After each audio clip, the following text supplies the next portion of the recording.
Saya hormati Pak Tamrin dan Ibu Ruth. Saya cocok menjadi peserta ini sebenarnya. Saya Saurlin Jagian, saya Komisioner Komnas HAM saat ini. Tentu saya ambil kue lagi ya.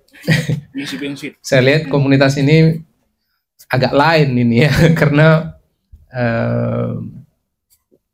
diskursus seperti ini saya anggap sangat langka untuk dipercakapkan, dan apalagi dengan zaman yang sekarang, saya nggak tahu masih ada nggak anak muda mau baca ini. Ya.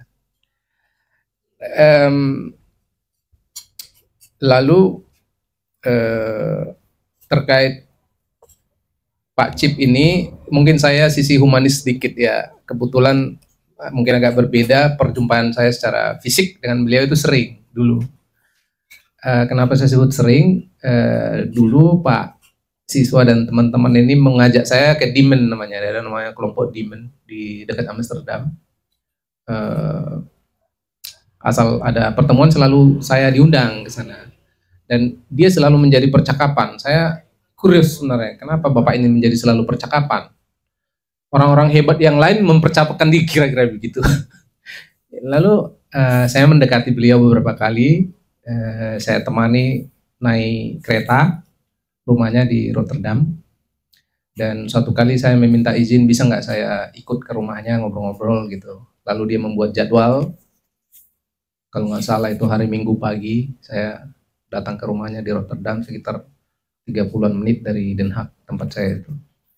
Dan disitulah percakapan kami banyak, lumayan panjang gitu.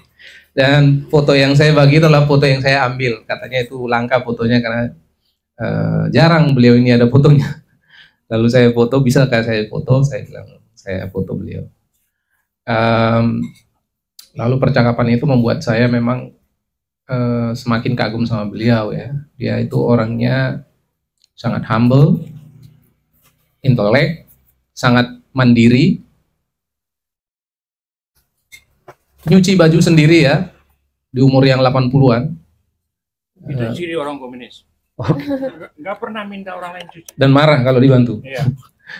Belanja sendiri ke minimarket, beli jenis-jenis makanan, lalu ke rumah masak sendiri, beresin rumah sendiri. Di foto yang ada itu adalah ruang tengahnya, dan saya duduk dengan beliau di situ ngobrol-ngobrol terkait banyak hal. Dan kesan saya ya seperti yang ditulis di buku ini, salah satu saya nggak tahu di bab mana, hemat bicara ya, dan itu bisa buat kita malu ya, karena kita tidak boleh banyak bicara di hadapan dia ini, ketahuan bodohnya, karena dia ngomongnya itu saya lihat itu subjek predikat objeknya itu benar-benar terukur. Ingat banget saya itu, terukur banget, dan mesti kita digest 2 kali, kira-kira kemana arahnya ini, apa artinya ini, maknanya apa ini gitu. Itu buat saya makin kagum sama beliau, dan kami ngomong dalam bahasa Indonesia ya, jadi saya bisa menyerap dengan baik percakapan itu. Lalu saya berkesimpulan, karena di kampus saya buat itu kelompok diskusi Marxis ya, Marxist Group Discussions. Saya libatkan lintas jurusan, kami ada sekitar 20 orang, ada dari Eropa Timur, ex Yugoslavia, orang-orangnya dari situ, Amerika Latin, dari Filipina juga ada. Saya sampaikan sama teman-teman, bisa nggak saya mengundang seseorang yang menurut saya pengetahuan filsafatnya bagus banget, gitu. Saya sebut begitu. Saya sebut beliau, dan teman-teman bersedia. Saya ajaklah dia ke kampus. Itu resmi ya, undangan resmi dari kampus. Jadi dia diundang resmi, difasilitasi kampus, dan kami mempersiapkan diri, dan saya lihat rata-rata teman-teman itu merasa, saya melihat seperti apa feedback teman-teman ya. Bapak ini bahasa Inggris, dengan memakai bahasa Inggris. Salah satu materi yang ada di sini adalah terjemahan dari tulisan dia itu, sekitar hanya 4 halaman ya. Tapi saya lihat itu berat, bagi pemula itu berat, jujur Li, itu berat. Kalau teman-teman baca bagian yang saya terjemahkan itu berat bagi pemula. Tetapi itu kalau kita kuasai, itu dasar kita menjadi ada. Baik sekali. Pengantar catatan tentang filsafat Marxis itu. Nah, jadi kesan teman-teman ya itu, beliau ini hemat bicara tetapi luar biasa setiap kalimatnya, dan itu menjadi bahan diskusi kami di kampus. Sayangnya itu pertemuan kampus terakhir juga karena saya setelah itu tidak mengundang beliau. Namun kesan saya juga mungkin karena terkait eksil ini ya, begini juga.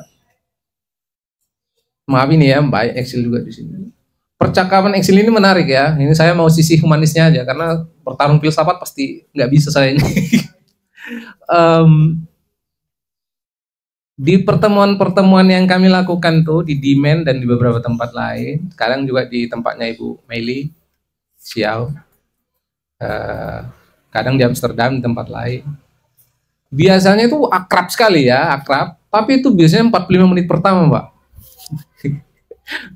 Kalau sudah sesi kedua udah ribut tuh, Pak. Karena keributan itu terjadi karena pengetahuan filsafat yang dalam satu dengan yang lain, dan irisan-irisan pengetahuan filsafatnya itu akan kelihatan kalau mulai dalam berbicara. Jadi irisan-irisan kecilnya itu akan membuat mereka berantam. Gitu. Jadi itu kesan saya. Mereka ini bersatu 45 menit pertama saja. Setelah itu Pak, waduh berat Pak, gak bisa didamaikan Pak perdebatan filsafatnya Pak. Nah itu banyak orang-orang seperti dia juga saya temui ya, dan itu orang-orang hebat saya kira yang berpikir sangat serius dan memikirkan soal masyarakat secara serius, memikirkan Indonesia secara serius meski dari jauh, tetapi mereka tidak berkesempatan untuk membangun Indonesia karena situasi politik ya. Nah jadi orang-orang hebat seperti mereka saya kira adalah sisa-sisa dari orang-orang hebat eranya Syahrir ya, eranya Tan Malaka ya. Saya pernah bertemu juga Pak. Dulu saya ngorganisir teman-teman 65 juga Pak di Sumatera Utara. Bapak kenal Sarma, Bapak kenal Bapak juga sering ikut ke Sumatera Utara. Sama gitu. Jadi misalnya ya jadi teman-teman ini perdebatannya itu sangat menarik untuk diikuti ya, dan kami sangat appreciate sebagai orang muda untuk menikmati perdebatan-perdebatan seperti itu. Dan mungkin nanti kita bicara isi sedikit adalah menurut saya kalau khususnya tulisan yang saya terjemahkan itu memang tulisan yang Marxis ya, tulisan ilmiah yang menceritakan filsafat gitu. Jadi ini filsafat yang sama sekali baru dan saya kira paling maju ya untuk menggambarkan dunia gitu, atau membaca dunia saya kira ya. Saya kira belum ada filsafat yang menggantikan filsafat Marxis sampai sekarang. Kalau kita dalami, belum ada filsafat yang menggantikan dalil-dalilnya yang begitu kuat dan untuk membaca situasi. Semua situasi termasuk situasi sekarang. Alangkah naifnya kalau anak muda nggak baca itu, gitu. Nggak bisa kita baca sesuatu tanpa bacaan ini, gitu. Jadi menurut saya ini bacaan sangat penting, dan setiap zaman bisa kita pakai membaca zaman dengan memakai ini. Nah itu mungkin yang pertama, dan termasuk situasi kita saat ini. Misalnya kalau kita bicara situasi kita Indonesia saat ini kan masih sangat relevan membaca siapa yang menguasai alat produksi, siapa yang memiliki alat produksi, siapa yang memiliki bahan mentah, siapa yang memiliki distribusi, siapa yang menguasai konsumsi. Kalau kita hitung semua rantai ini, kita ini masih di era prakolonial ini Pak. Kita nggak ada satupun di situ, gitu. Semuanya itu ya kekuatan asing, gitu. Nah itu sedihnya sebenarnya kita kalau kita mengangkat bacaannya pakai ini, ya masih sangat jauh. kita masih sangat jauh dan ya begini-begini aja terus. Gitu. Reformasi juga tidak menghasilkan apa-apa dan kemudian kita tahu seperti apa sekarang. Mungkin bisa lebih buruk, mungkin kita belum tahu. Tapi bukan soal siapa secara subjektif berkuasa saat ini tapi soal siapa menguasai apa, siapa menguasai barang-barang mentah kita, siapa menguasai nikel kita sekarang. Nikel kita ini semua dikuasai siapa? Nikel kita adalah 70% reserve global Indonesia. Tapi itu udah habis. Bagi-bagi itu barang. Kita belum berbicara konsumsi ya. Konsumsi kita siapa yang kuasain? Distribusi itu siapa? Mulai rantainya dari hulu ke hilir siapa yang kuasain? Itu menurut saya ya, kalau kita pakai bacaan ya, ini menjadi sangat relevan dan kita menjadi tahu kita bisa awali dari mana. Mungkin itu pengantar dari saya. Dan satu lagi apa tadi saya lupa, penting juga. Selain perdebatan itu, saya kira kalau diiris-iris menjadi tipis itu kan, saya menjadi teringat dengan misalnya Tan Malaka itu Madilog ya, delikta logika. Nah itu nanti ribut dengan Sakrir misalnya ya, itu tipis banget misalnya. Atau ribut dengan MDH ya. Lalu ribut sedikit misalnya dengan Soekarno ya. Tapi inovasi mereka dari pemikiran Marxis itu menarik semua itu. Itu semuanya kan basisnya dari situ semua tuh. Jadi inovasi dari pemikiran itu dan melihat konteks Indonesia menarik gitu. Soekarno mungkin menyebutnya romantisme dinamika dialektika. Tapi sebenarnya itu MDH juga. Nah, lalu Tan Malaka Madilog gitu. Suatu kali itu orang Tan Malaka itu ribut ya. Kamu itu salah itu. Tidak boleh logika, harus historisme katanya begitu. Itu perdebatan setelah 45 menit tadi gitu. Nah, ini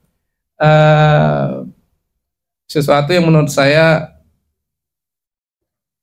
penting untuk terus dibaca ulang, apalagi untuk anak-anak muda, supaya jangan menjadi diskusi di kalangan eksklusif. Ya, saya nggak tahu seperti apa aktivis-aktivis muda ini masuk pada pemikiran-pemikiran analisis kelas, which is sangat penting. Karena kalau kita bicara Marxisme kan bicara bagaimana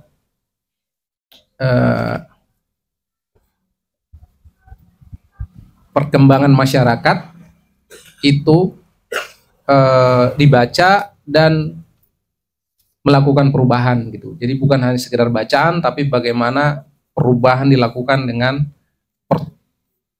perkembangan masyarakat yang ada. Jadi perkembangan masyarakat itu harus selalu dibaca dalam konteks berubah dengan kualitas yang baru gitu. Nah, jadi tanpa itu ya sulit ya untuk melakukan perubahan. Jadi tetap kerangkanya dan yang membuat filsafat ini berbeda adalah kan bagaimana mengubah keadaan gitu, bukan hanya membaca keadaan. Jadi bagaimana mengubah keadaan ini gitu. Kalau kita baca dengan alat analisis ini situasi sekarang, cara mengubahnya seperti apa? Kekuatan mengubahnya seperti apa? Kekuatan paling maju saat ini apa? Jadi alat ini bisa dipakai untuk membacanya gitu. Kekuatan paling maju saat ini apa sebagai alat perubahan apa? Nah, kalau kita nggak pakai itu ya kita kehilangan kayak di tengah hutan gitu ya. Jadi di tengah tuh hutan pengetahuan. Nah, ini memberikan simplifikasi analisis buat kita untuk membaca situasi masyarakat yang menurut saya masih sangat relevan. Ya, itu pengantar dari saya, Bu Juni. Sekali lagi, terima kasih banyak telah mengundang saya, meskipun saya bukan bagian dari para dokter yang sudah sangat banyak ilmunya terkait ilmu sosiologi ya. Terima kasih.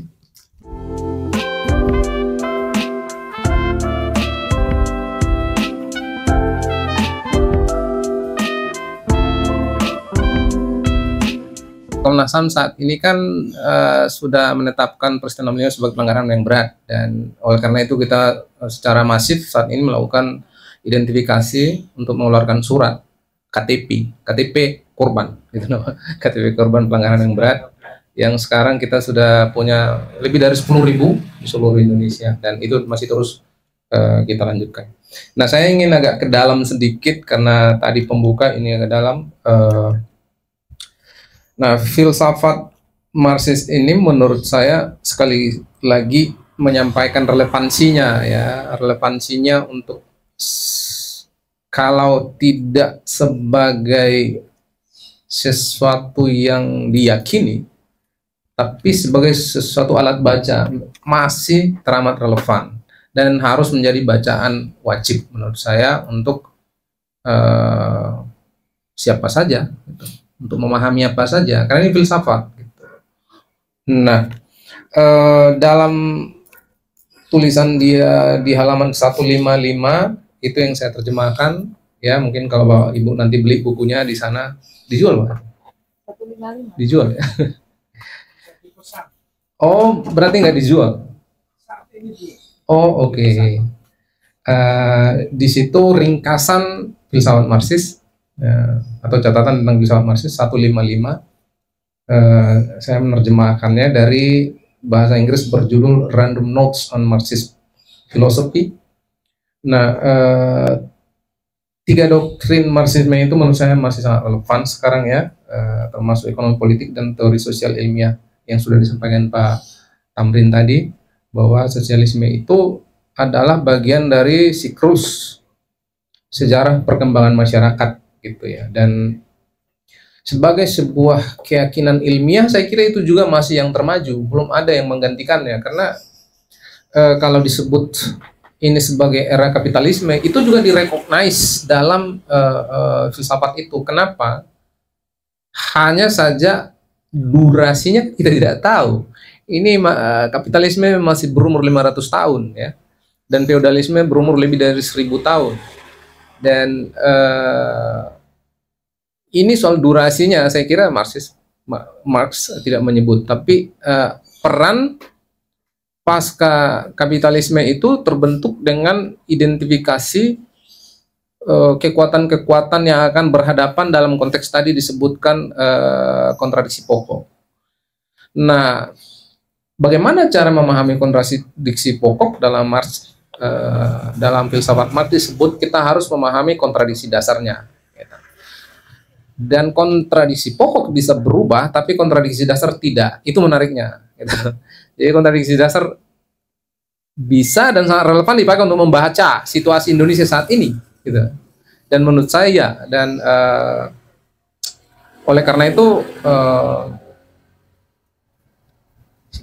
kepemilikan terhadap sumber-sumber daya alam dan negasinya itu tidak sulit membacanya saat ini, gitu.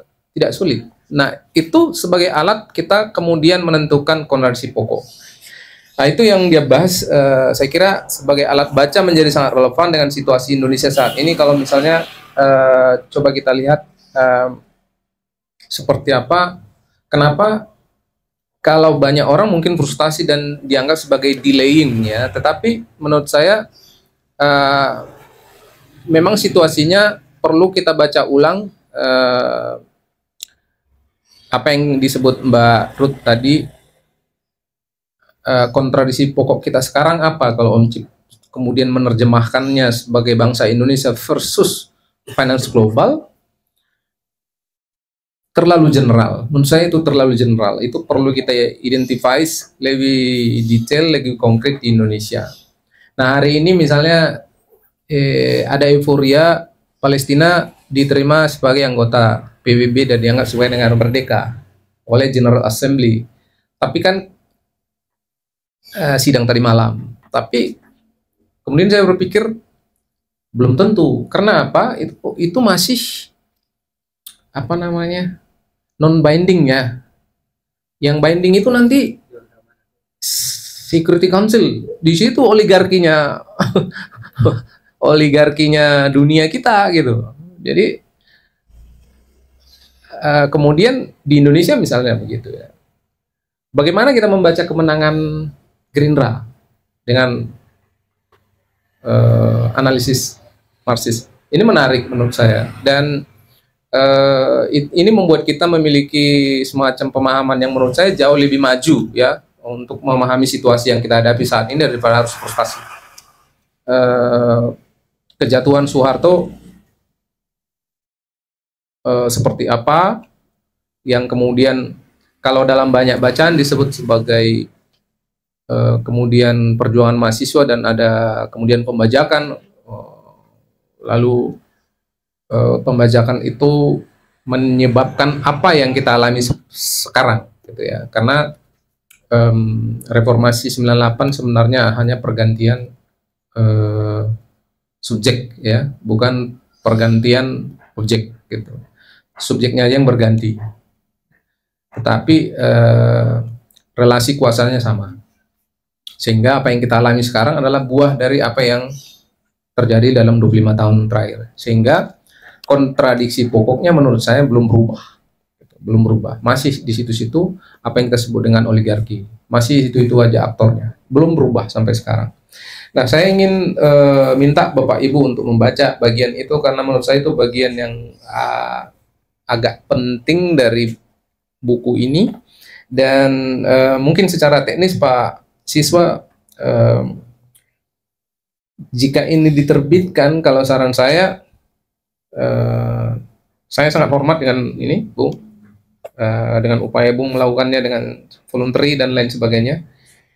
Namun kalau ingin attract people, saya kira harus diberi judul yang bagus, ya. Judul ini kurang serius menurut saya, main-main, kumpulan tulisan. Gitu. Nah, ini tidak menggambarkan apa-apa menurut saya. Jadi atau dibagi. Tadi Pak Tamrin sudah menyampaikan klusternya, kluster A, B, C. Tapi menurut saya kalau ingin attract readers, kita mesti menggambarkan isinya. Kita tahu isinya daging semua, tetapi judulnya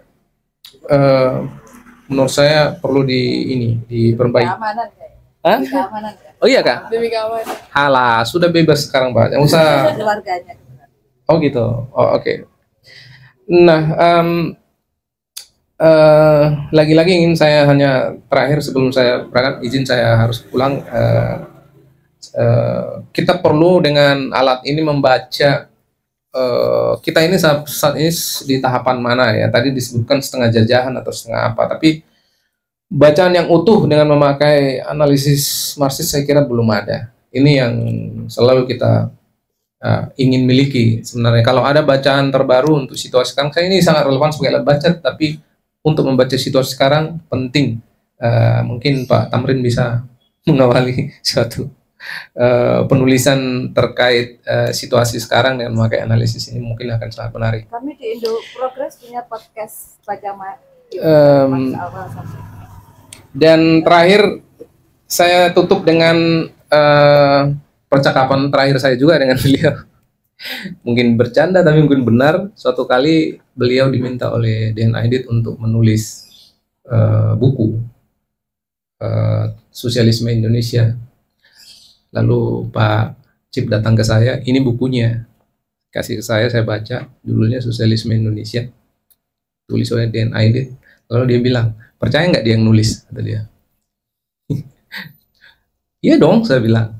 Enggak, yang nulis ini saya. Makasih banyak. Saya kira itu penutup dari saya, karena saya akan jalan. Mohon maaf Bapak Ibu, kecuali ada yang ingin benar-benar ingin menyampaikan sesuatu buat saya mungkin bisa waktu 1 menit. Terima kasih. Baik, terima kasih Pak Saurlin. Mungkin kita lanjut ke. Aku jalan ya? Iya, terima kasih Pak. Saya cuma pesan saja. Saya mau pesan karena rekomendasi tim peneliti Komnas HAM untuk Pro Justia sudah sampai itu tolong dikejar, ditekan, Jaksa Agung segera membentuk pengadilan HAM itu. Siapa yang dikejar? Ya, pengertian saya ya. Rekomendasi di Komnas HAM sudah mengeluarkan rekomendasi bahwa Jaksa Agung harus membentuk pengadilan HAM ad hoc. Ini sudah jelas, maka itu Komnas HAM harus menuntaskan. Kalau ada kendala, mengapa bola pingpong begitu kejar terus apa kekurangannya. Saya tempo sudah menyampaikan tambahan bukti, ada kuburan massal, saksi korban, itu saya kira lebih dari cukup. Gitu Bung Saurul ya. Selama dananya dari seknek negara, Komnas HAM nggak bisa apa-apa. Percaya deh. Nggak perlu saya respon ya? Nggak perlu saya respon ya? Nggak, selama dananya dari negara, dari seknek, semua komisi negara itu, apa namanya? Saya Bukan saya mandul. respon sedikit. Banci, tanpa gigi. Mungkin mereka masih punya gigi, Ya. tapi Maaf, udah nggak ada. Pak Kelamin, maaf mau direspon. Oh, direspon. Ini Oke. sedikit aja saya respon. Saya sudah memeriksa penyelidikannya dan tahapan yang sudah dilakukan sebelumnya.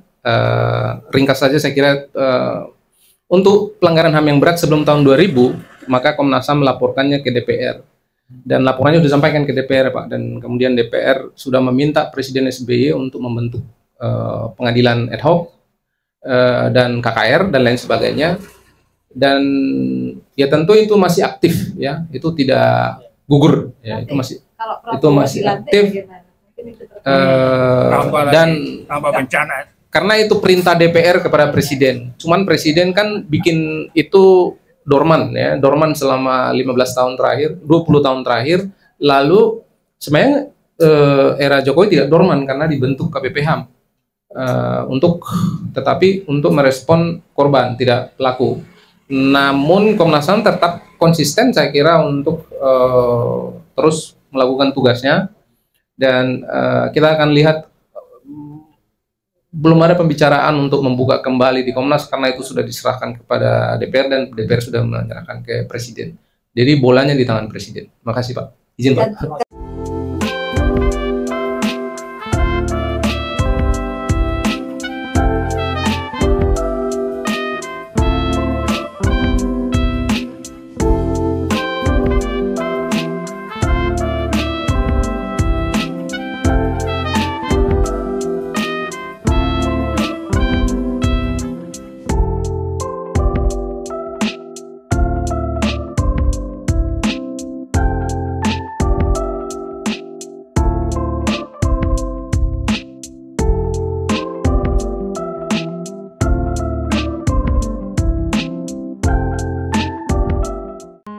Ayo nambah pengetahuan sejarah bergabung di channel WhatsApp Kobam.